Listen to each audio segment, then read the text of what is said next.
Greetings. I just wanted to come on for a few minutes because if you've been keeping up, you know that the summer reading challenge started today. So I wanted to talk a little bit about that, and I also wanted to talk about some of the books that I have read and I plan to read. But first, I want to start off by recognizing a great elder today. Today is the day that he entered the physical realm. Um, and let me see, I want to share my screen for this because I had an awesome picture. Hopefully, it will let me share. Yes, it will. So today, I know it's kind of small, but I just wanted to share that today is the day that Baba John Carlos entered the physical realm, June 5th, 1945. So he's still in the physical realm. He's 78 years old. He was born in Harlem, lived in Harlem, and he participated in the 1968 Summer Olympics. At first, he and Tommy Smith weren't going to participate, but then they decided to, and then they won their gold and bronze medals, I believe it was, and that's when they raised up the Black Power fist. We all know the picture. Do you know the men behind the picture? Do you know why they decided that they were going to do this protest and raise their fist and enter the field or enter the stage with black socks and no shoes to represent poverty in black poverty? Let me be specific, to represent black poverty in the United States. Let that sink in. So this was 1968, and after they did the protest, after they staged it, they were banned. They received many death threats, and they were called unpatriotic. Now, how do you figure that? So anyway, I just wanted to share that because these men had courage to do this. They had to have some type of courage to do this. And oftentimes we want to be critical of our elders and our ancestors, but we don't even understand what they did so that we can have the audacity to be critical. And then we judge them through assimilated eyes. So I just wanted to share that photo, and I just wanted to share his name, what they did, and what they stood for. Baba John Carlos, we salute you on your day. Baba, we salute you on your day. Ashe. Greetings, Sister Mila. Yes, I decided to come on and so I could promote what we're doing with the summer reading program, as you have done so beautifully on TikTok, Facebook, Instagram, all your social media spaces, and I really appreciate that. Greetings, Sister Tina. That's my queen right there. She wake me up every morning with an encouraging text message. You just don't know how much I appreciate that and how much life it gives me to receive those text messages every morning. So, uh, yeah, Sunday to both of you queens. Thank you. So we just learned about Baba John Carlos. He is still in the physical realm. He is one of the men who held up the Black Power fist at the 1968 Summer Olympics in Mexico City. And as you can see, I have on my Black Power fist shirt, Baba John Carlos, on this day. So again, I wanted to talk just a little bit about a book that I read. I finished this book Saturday, June 2nd. And when I finished it, I got on Facebook, on social media, and I saw that our general national commander, Brother Nick Belzel, had made a post about Elmer Geronimo Pratt.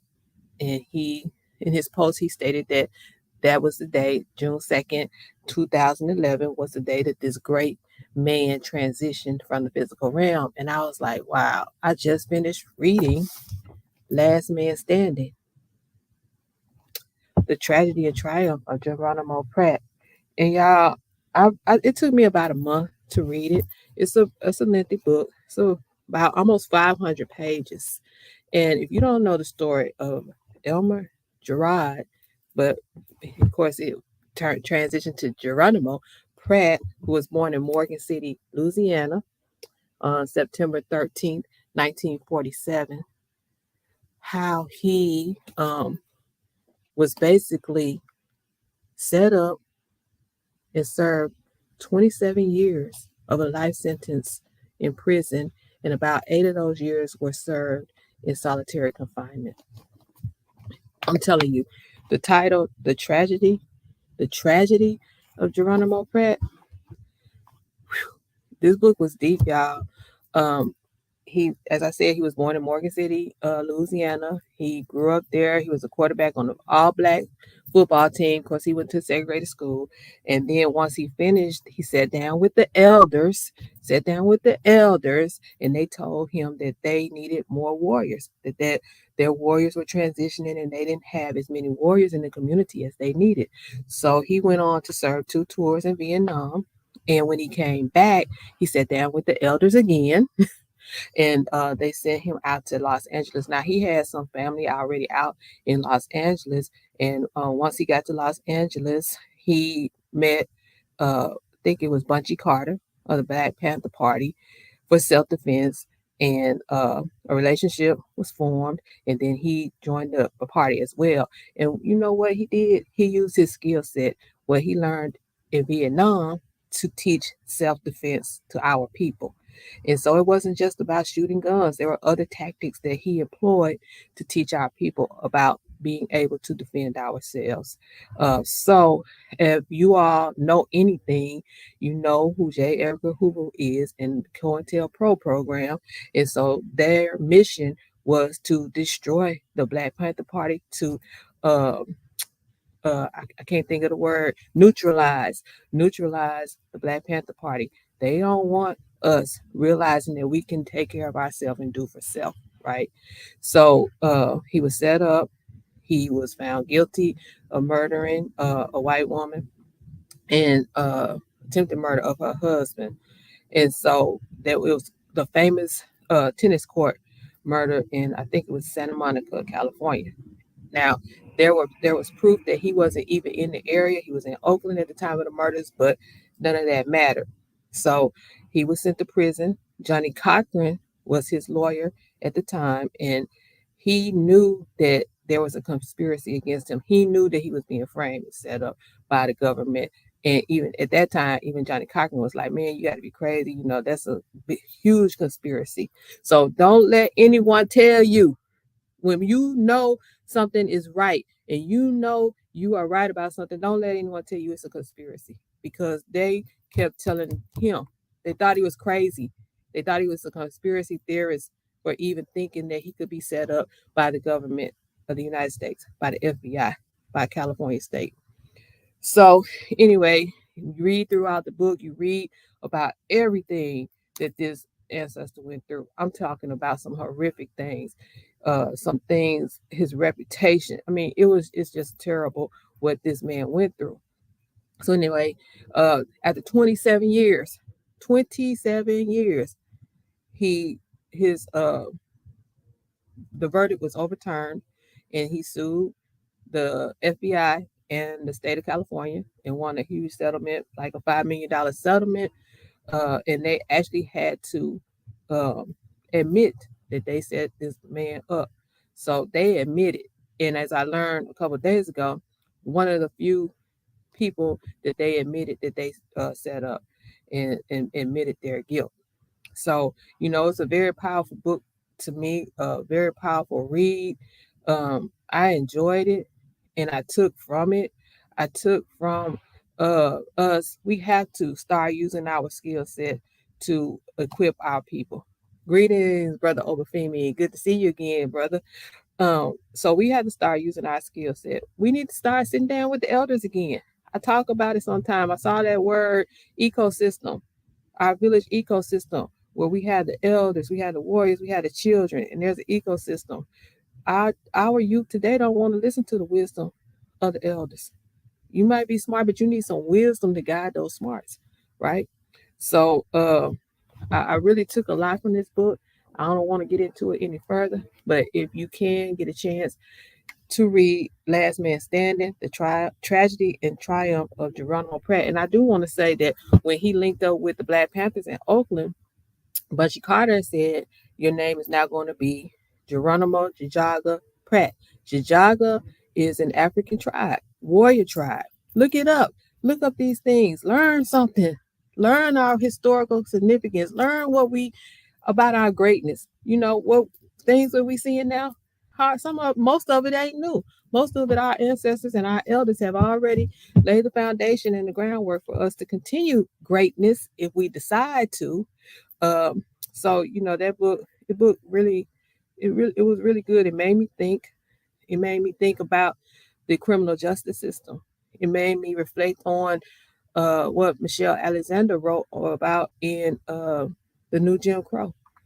It really made me think about the injustice system, and what it does to our men, because towards the back of the book, once he is home, he's having dinner with Johnny Cochran and his family, because he also had two children.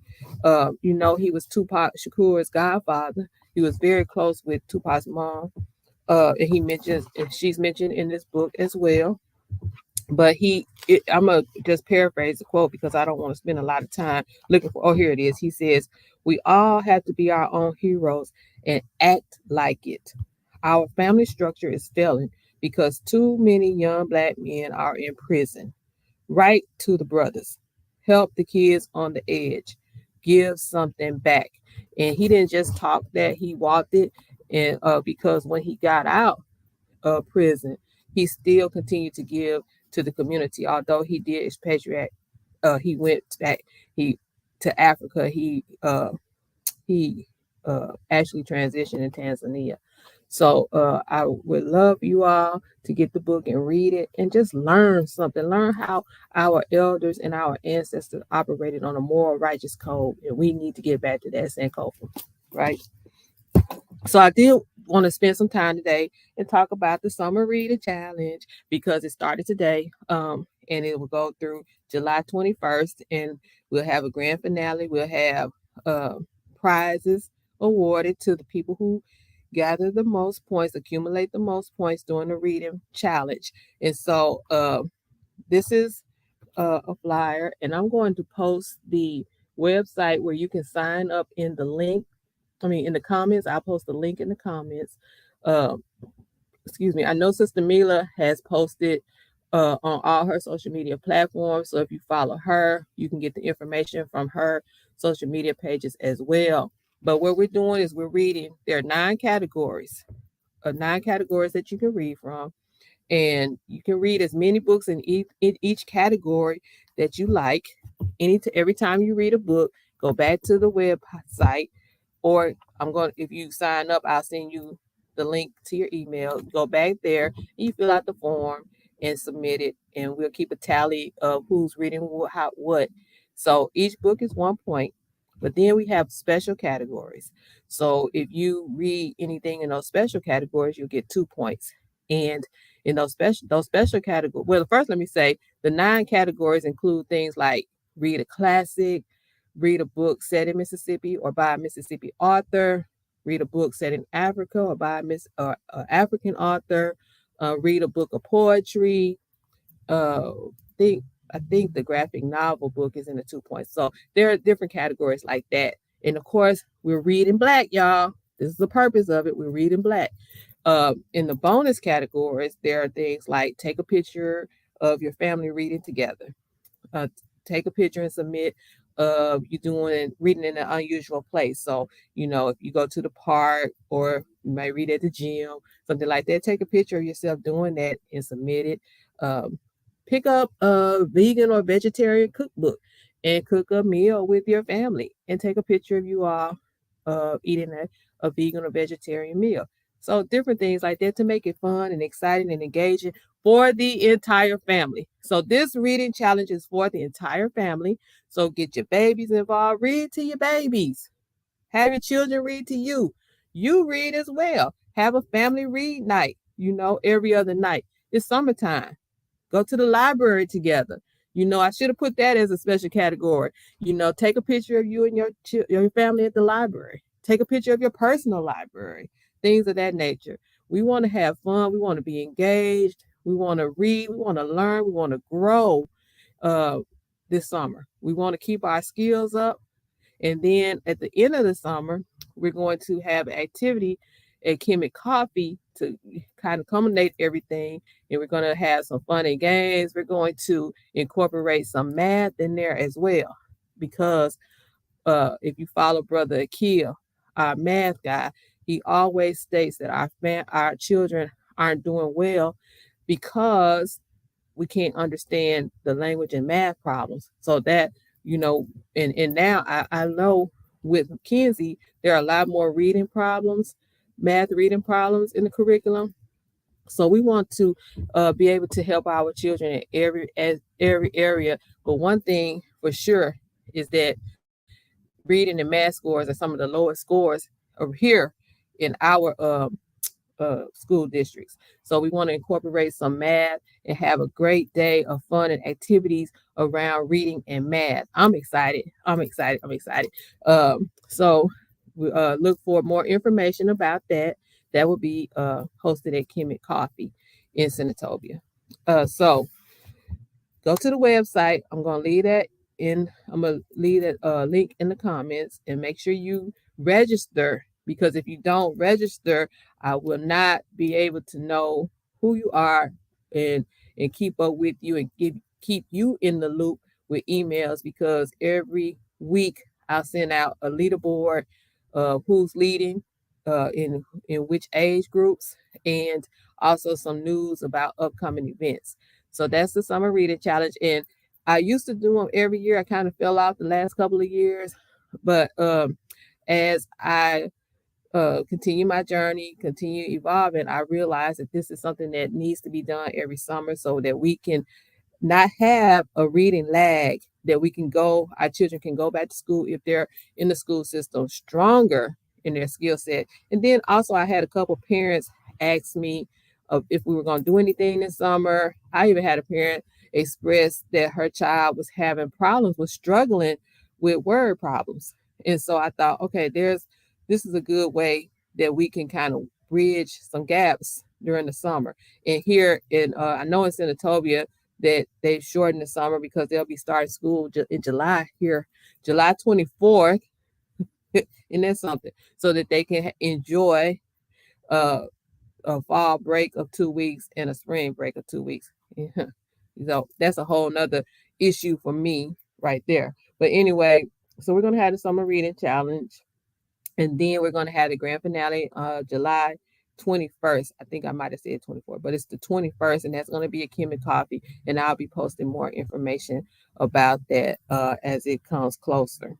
So I'm looking forward to y'all pictures, y'all watching y'all read in different places. I'm looking forward to some good looking pictures of some vegan and vegetarian meals as well. I'm excited. I'm excited. I'm starting my book, and so for adults, I know it might be a little bit harder because we want to read challenging books too. We want to challenge ourselves, grown folks. And so I'm reading. I picked up this book. Y'all know I work in the library, so in the process of boxing up books because they're about to renovate it, and so I came across a book, and I was like, I don't remember adding this to the library, because that's part of my job, is making sure that when the library is new materials, I enter all the information in so you can find it in the library catalog. But anyway, I said, I don't remember adding this book. And so I started reading through it and immediately knew that I needed my personal copy. And so I bought this book. The title of it is A Forgotten Sisterhood: Pioneering Black Women Educators and Activists in the Jim Crow South. And so it focuses on Mary McLeod Bethune, Lucy, let's see, I want to get her name right. Lucy Craft Laney, Mary McLeod Bethune, Charlotte Hawkins Brown, and Nannie Helen Burroughs. And so these are four of the women. I don't think Nannie Helen Burroughs is on this picture, but these women created institutions of learning for Black children. And so I had to get this book because I feel like I stand on their shoulders. You know, We all know who Mary Mae Lloyd Bethune is because her institution is still standing, right? Bethune-Cookman. But I did know about the other women, but I wanted to be have a more intimate knowledge of these women, who they were, what they stood for. So that's one reason why I'm reading this. Larry Craft Laney was actually Mary Mae Lloyd Bethune's teacher in Jegna. I had heard of Charlotte Hawkins Brown because I was doing some research about black boarding schools, and she actually started a black boarding school in North Carolina. Nanny Helen Burroughs, I learned a couple years ago, she was an educator in the DC area. She worked with Anna Joy Cooper, and she experienced a lot of colorism in the profession. So I'm excited to read more about these ancestors on whose shoulder I stand with Ashe Academy. So I'll be reading this as my first book for the Summer Reading Challenge. And I'm excited to see and learn of some of the titles that you all will be reading and challenging yourself with. Greetings, Brother Broderick. Peace and power, family. Glad you could join me today as I speak about and talk about our summer reading challenge that we started today. If you signed up prior to today, you should have gotten an email from me with just some of the quick notes about how to submit your finished reads. So don't forget, if you have children, small children who can't access the internet or the forums, make sure that you fill out a form for them as well, because we're giving prizes from birth on up to grown, from birth on up to grown. So make sure that you get their information in as well, because we want to acknowledge everyone that's reading this summer. And it's a virtual sponsored challenge. So you don't have to be in Coldwater, you don't have to be in Senatobia, you don't have to be in Tay County or Mississippi to participate. And it's been great because I've been getting people from Las Vegas, from Seattle, from Chicago, from Palm Beach, from all across the country. So I'm excited because people are really participating, and I have to thank those who share what we're doing here in Mississippi, because we want us to be aware of who we are. I mean, just watch when your children start reading books by, for, and about them, watch their interest soar. And another way that you can create a lot of interest with your children is take them to the library, have them pick out a book, of course, with your guidance. And then when you get home, have your children read those books to you. Kenzie loves to read to us. When I found that book, Mermaid Kenzie, she sat down. She was like, "Okay, I'm gonna read my book to y'all." She came and she pulled up her chair. She crossed her legs, and she read that entire book to us. And she was so proud of herself, and I was so proud of her as well. So have your children read to you. Let them read to you. And then pay attention and be engaged when they do it.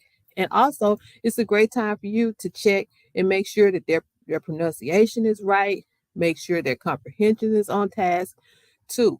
It's something there for everybody, I promise you. Skylar said yes. Okay, Asante Skylar and Asante for signing up. I appreciate that. I'm excited about all the different ages that'll be reading with us this summer. Again, I'm reading Forgotten Sisterhood to kick it off. It's not very long. It's a little over 100 pages, so I hope to have it finished within the next few days. And then I think I'm going to read a novel. Yeah, I have really gotten into this historical fiction, black fiction. And then some of it has some of our supernatural abilities in it. There was a book I read titled Remembrance by Rita Woods. If you can get that book. I have The Salt Eaters by Tony K. Bambara. So I think I'm gonna be a little bit ambitious and read that, because it's kind of what they call dense. It's a lot of description, a lot of that in it, but it's about a village coming together, a sisterhood coming together, and rallying behind a sister who tries to commit suicide. So I'm gonna read that too. And there are a couple other things I want to read as well. And I'll probably throw in some children's books in there. And y'all know if you've been watching my Facebook, I've been cooking more. So I'm probably going to look at some cookbooks and cook some meals. I went to the farmers market today and I'm gonna post this picture because um there's a black farmer here, Mr. Richardson, and he has this huge farm. So when I saw his truck out there, I was like, skirt. And I went back and I was like, what you got? What you got? You know, it's kind of early for a farmer's market. So he had squash, he had zucchini, he had cabbage, he had some onions, and he had this yellow. Oh, he had some different those round squash, and then he had this yellow looking squash. I was like, what is that? He said, that's zucchini. Like it's a yellow zucchini. I have never in my life seen a yellow zucchini. So I bought some because I want to. He's like, yeah, you know, you can cook it together with your other zucchini and squash and make your dish more colorful. So I was like, okay, well, I'm getting some. And then I also bought some onions, some red, purple, whatever you want to call them, onions, and he gave them to me, and the stem was still on them. I learned something today at this farmer's market. But so he had these onions and he said, okay, this will probably be the last week that they're going to have this entire big stem on them because now we can just dig up the bulb. And so I was like, oh, okay. So I really enjoy going to the farmers market because I learn a lot from the elders when I go. And this time of the year, I love eating fresh picked vegetables. So if you have a farmers market in your area, go and support black farmers. Support black farmers. And if you can get to Senatobia or if you can get to Memphis, support Richardson Farms because I'm telling you, Mr. Richardson is a wealth of information. This man is so strong in the game that he can create his own varieties of fruits and vegetables. He creates his own varieties, y'all, of tomatoes, watermelons. I know he taught us. Been out on his land, massive acreage, and so, just support black farmers. Um, Obafemi says my household is going to, yes, please join. And I know Ya is going to be reading her little self off. I can't wait to see what Miss Ya is going to bring to us this summer. Greetings, Brother Bakari. It's good to see you again. Glad you could join me tonight as I talk a little bit about our summer reading challenge and some of the books that I've read and plan to read. I'm not going to be on very long. I just wanted to announce the summer reading challenge. This is our reading challenge this year. And so if you can scan the QR code and it'll take you directly to the tab where you can sign up, where you can submit your forms, and you can see all the details of the summer reading program. I also want to share my screen real quick because I want to share with you all something that we've been doing for a couple of months. And this is our commitment. It takes a village commitment. And we're just asking people to commit to $10 a month. And like I said before, not $10 a day, not $10 a week, but $10 a month to help equip the next generation. This building that I'm sitting in, I always say it's a safe space for us. Brother Patrick reminded me it's a liberating space as well. So you can come here and you can be safe. We have a library. So if you're in this area and you don't have a lot of books in your personal library, hit me up, inbox me, call me or whatever, and tell me that you want to meet me here at the center. And you can come up here. Your children can come up here. You can read. We have games. Let me know. This is our space. But we have to finance it. We have to pay to use this space. We have to pay electric bill, water bill, all that. And so we need you to help us continue uh, the upkeep of this space. Only $10 a month. $10 a month. And once you commit to that, you'll receive our monthly newsletter.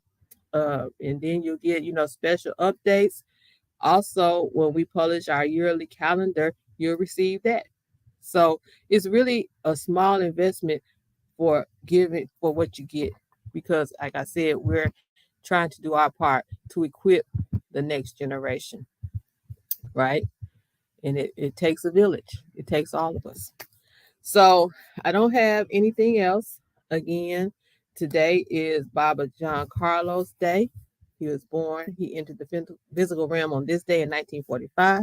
He's currently 78 years old. He's still here with us. And if you know anything about him, you know him and Tommy Smith held up the Black Power Fist at the 1968 Summer Olympics in Mexico City.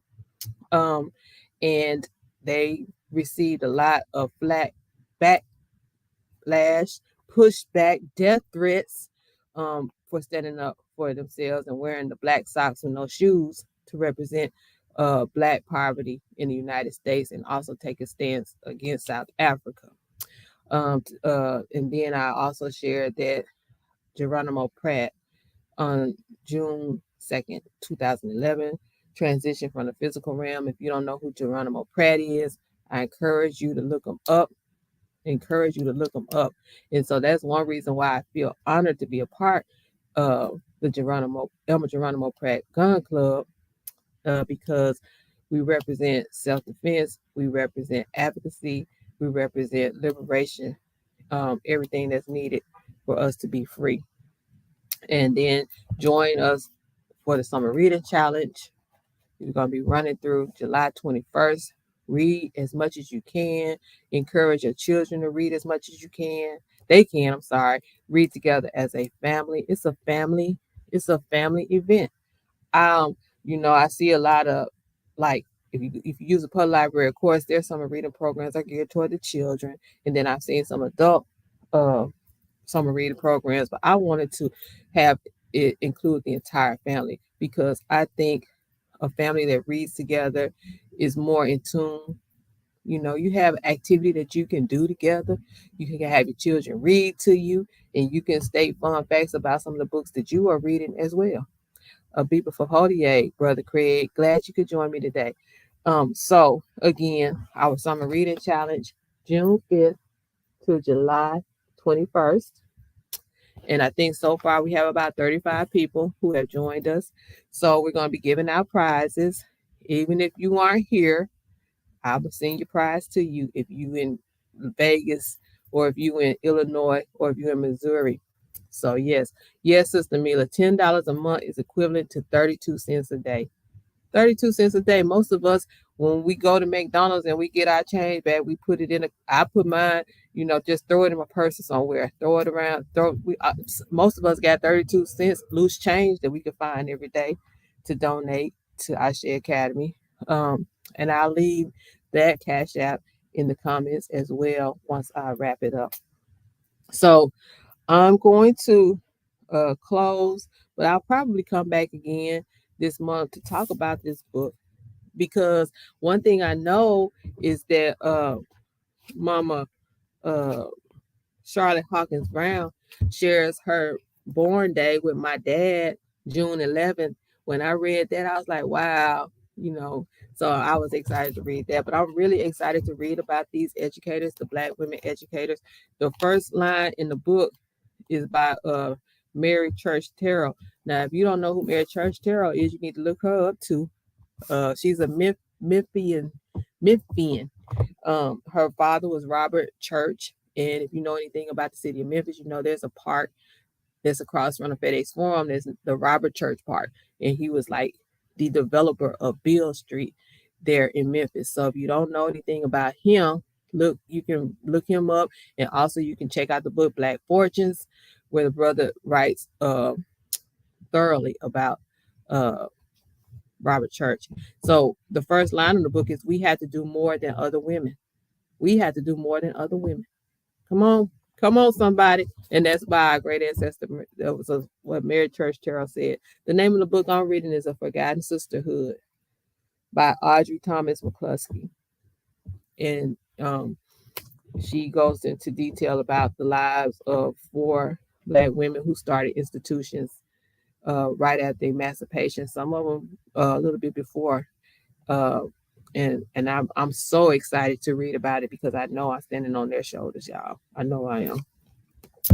So again, thank you all for tuning in, and please take part the reading challenge, and I'll drop the link for that in the comments. Y'all have a great Monday. Have a great rest of the week. And don't forget to read. I'll be before Hodie.